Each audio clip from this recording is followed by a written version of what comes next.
ఒక మనిషి చనిపోయిన తరువాత కర్త ఎవరైతే కుమారుడు ఉంటాడో, కర్మ చేసే కుమారుడు తడి బట్టలు కట్టుకొని, మనం తల కొరివి పెట్టే దగ్గర నుంచి కూడా మొత్తం తెల్లటి బట్టలు కట్టుకొని, తడి బట్టలు కట్టుకొని తల కొరివి పెడతాడు. అవును.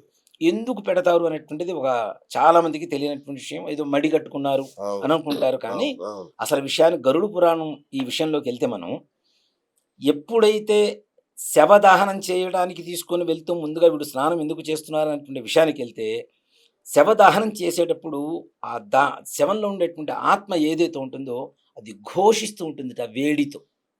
ఓకే.